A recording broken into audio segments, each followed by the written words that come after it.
Okay, jeg har lige læst et eller andet sted, det har jeg faktisk, at der er over 50 millioner blogs i verden, ikke? Og der bliver postet 100 eller åbnet 175.000 blogs hver dag. Det er godt nok et gammelt tal, det her var fra 2006, tror jeg. Det er virkelig mange, ikke? Ja. Alle de her blogs, hvad fanden sker der med dem? Ligger de bare som sådan noget affald ude i cyberspace? Altså, de er jo ikke alle sammen aktive. På Nannas arbejde var de blevet nødt til at lukke op til flere blogs ned, fordi de ikke havde nogen indflydelse på noget som helst. Det fik os til at tænke, om blogmediet overhovedet havde nogen fremtid. Måske var det på tide at nytænke bloggen og dens muligheder. Vi ville lave en blog, hvor man med fælles brugernavn og password skulle skabe indholdet. Så skal der igen være nogle retningslinjer. At det skal være noget, de selv har oplevet, og det ikke bare et eller andet, de har fundet på nettet. Noget sådan så, at det skal være uden, altså man må ikke, altså at man blogger om noget, man har oplevet i den virkelige verden, altså uden for den virtuelle verden. Og ikke bare et eller andet, der er taget fra YouTube eller. Folk skulle i fællesskab opbygge bloggen. Derfor skulle vi finde et domænenavn, som beskrev ideen. Vi besluttede, at vores fælles blog skulle hedde Build to Blog. Her vil vi opfordre folk til at blogge om den inspiration, de fik i deres hverdag, uden for internettet. Nu har vi åbnet den her blog, buildtoblog.com, og for at den ikke skal være helt tom, når folk de kommer ind, så har vi valgt at putte nogle ting på, for ligesom at guide lidt hen imod, hvad det er, at man kunne forestille sig, at den her blog den kunne indeholde.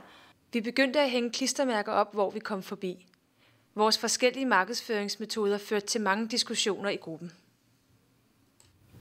Hvem er det, vi er ude efter?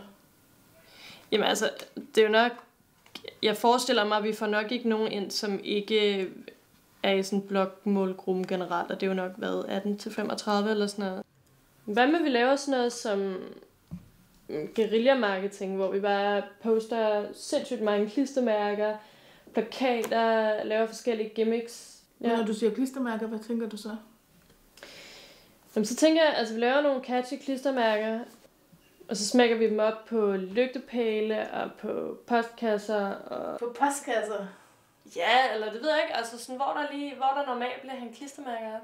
Er det for meget, eller hvad? Jeg synes, det er lidt at gøre herværk mod byen.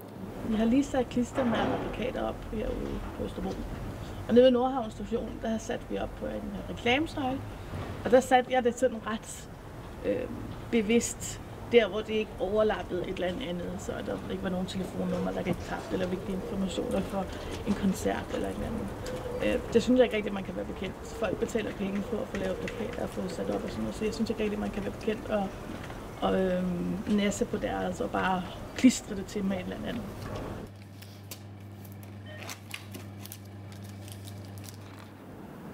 Jeg har faktisk overhovedet ikke nogen skrubler i forhold til at sætte klistermærker på emballage. Jeg kan slet ikke, jeg kan ikke se problemet med det. Det skal alligevel bare smides ud. Det er restprodukt, det er spild.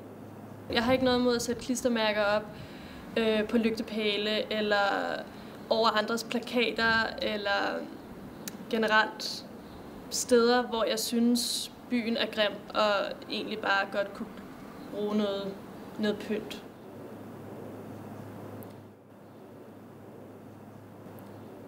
Hey, det står rigtig sløjt til, kan jeg fortælle jer. Hvornår var det, vi mødtes sidst? Du var sidste onsdag. Ja, okay, så det har været... jeg forstår faktisk ikke rigtigt. Nå, okay. Den 31. Kan det passe, det har været den 31. Nå, det har været den 30. ikke? Det var 29 nu, var det ikke? Men man kan så se, at vores lille marketingstunt har virket lidt. Men ikke så meget? Jo, nej, altså ikke så meget, vel, men der har alligevel været... Okay. Der er alligevel opsving på de dage her, hvor vi har lavet noget, ikke? Ja. Der er der 8. Der er så bare ikke nogen, der blogger, men de er inde og besøger dem. Men de har været inde og se, hvad det er. Og så har vi ligesom vores bevis på, at det ikke fungerer. Fordi at folk blogger ikke. Men de har kigget på den, og de er ikke kommet tilbage. Jeg har sådan en kollega, som er ret optaget af vores projekt. Hun er meget sød. Hun er altid sådan lige kommer lige med sådan en lille ting, hun lige har tænkt over. Hun havde fundet den der lesbians who look like Justin Bieber. Har I kendt den side? Nej. Okay, det er bare en... Det er jo ikke en blog, men det er sådan et åbent forum, hvor folk lige uploader billeder, hvis det ligner Justin Bieber og er lesbisk, ikke? Men det er ret sjovt, men det er jo også enormt åndssvagt. Men altså, pointen er, at der er ret mange, der rent faktisk bruger den her blog. Og rigtig mange lesbiske, der ligner Justin Bieber. Altså, men spørgsmålet er, om det i virkeligheden er vigtigt, altså om det er ret vigtigt, at vi, om det så er totalt nicheagtigt, men at vi har en mere specifik ting, en inspiration. Ja, at der ikke har været en eneste ud af 15, der har postet, ikke? Det er alligevel også, det siger jo alligevel også noget, ikke? Så skal vi have virkelig mange ind og kigge, før der overhovedet ender med at være en, der poster, ikke? Ja. Det kan godt være, at der ikke er så mange, der vil uploade så, men så er der måske mange, der vil synes, det var sjovt at gå ind og kigge på den. Ja. Og så vil man have nogle færre, som måske uploadede, men nogle flere. Diskussionen blev lang, men vi var enige om, at temaet inspiration var alt for løst defineret. Vi mente, at vores bloggere befandt sig i København, og derfor besluttede vi, at bloggen skulle være et sted, hvor københavnere kunne fortælle om deres bydel. Altså, så skal det være lige nu. Så det er lige nu, vi laver det op.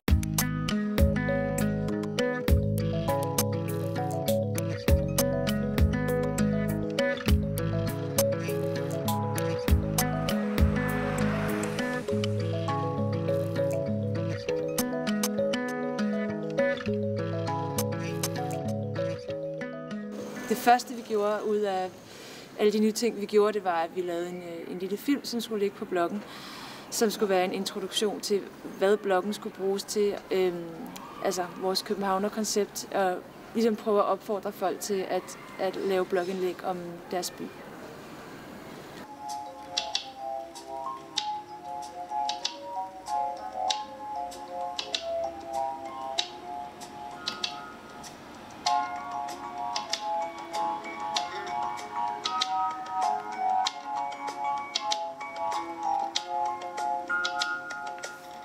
I see the crystal raindrops fall, and the beauty of it all is when the sun comes shining through.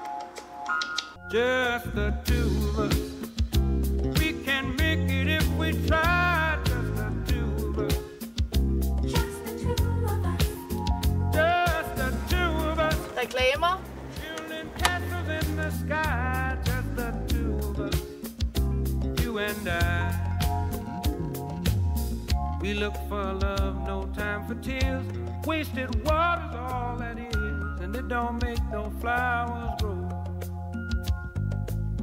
Good things might come to those who wait, but not for those who wait too late. We gotta go for all we know. Just the two of us. We can make it if we try. Just the two of us. Just the two of us. Just the two of us, building them castles in the sky. Just the two of us, you and I.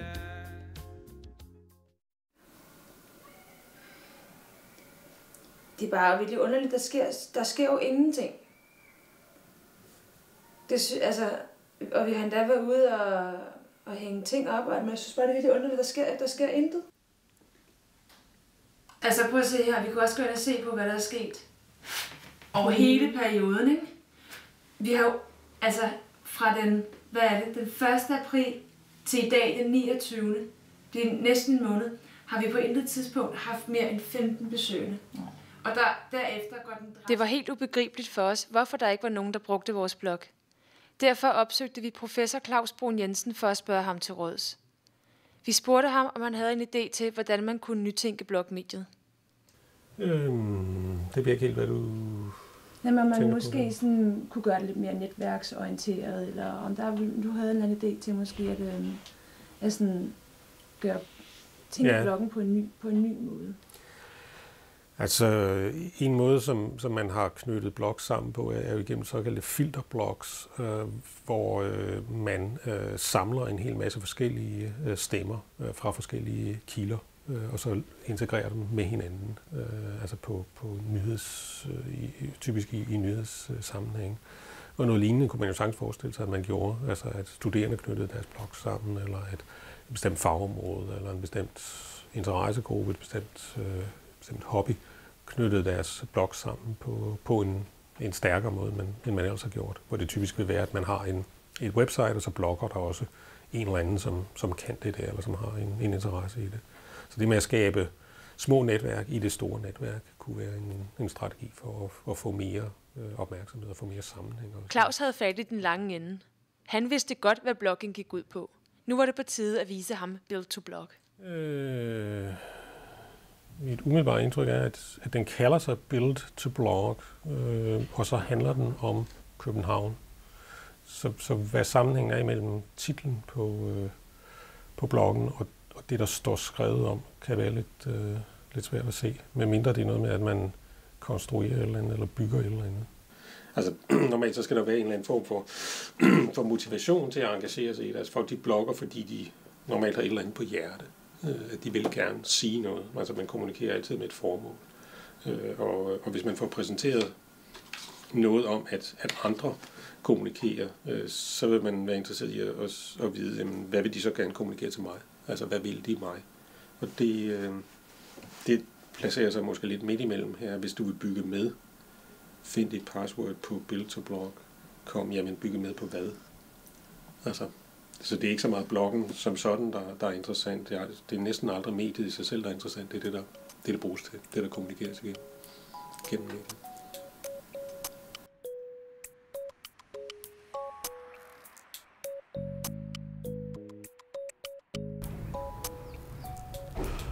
Der er nogen, der har slettet bloggen. Det er godt nok bittert. Det er virkelig bittert. Jeg fatter ikke, hvad folk får ud af at slette vores blog. Jeg ved godt, vi nåede ikke rigtig frem til det, vi ville med den blog. Og vi har nok ikke rigtig været skarpe nok. Og vil folk en fælles blog? Det går jo lidt imod principperne med at have en blog. Men alligevel at slette bloggen, det synes jeg altså er gået for langt. Det er sådan lidt underligt, at den bare er blevet slettet, men det gav mig sådan lidt det sådan, giver lidt ind i et perspektiv på, at måske fungerer den blog bare overhovedet ikke. Jeg tror ikke, blogging handler om at skulle skabe et fællesskab på den måde, som vi lagde op til. Jeg havde sådan lidt tid til at tænke over tingene i går. Og den der blog, den har bare gjort mig så irriteret hele vejen igennem. Den har jo ikke fungeret på noget tidspunkt. Og jeg ved ikke, den har været for mig. Altså, for mig har den sgu været lidt som et skadet barn, ikke? Altså, det er bare ikke... Det fungerer bare ikke. Så jeg ved ikke... Jeg besluttede mig sgu for at slette bloggen. På Nannas arbejde havde de godt nok lukket en masse blogs ned, fordi de ikke havde nogen indflydelse på noget som helst. Men vi måtte erkende, at det ikke var lige med, at blogmediet havde brug for at blive gentænkt. Problemet var ikke mediet sig selv, men nærmere, at mange blogs bare handlede om noget, der ikke betød noget for nogen. Hvad vi erfarede med Build to Blog var, at mennesker, der kommunikerer, gør det med et formål. Men på Build to Blog var det vores formål, vi bedte andre kommunikere under. Hvad lærte vi? Man kan ikke pålægge nogen at have noget på hjertet.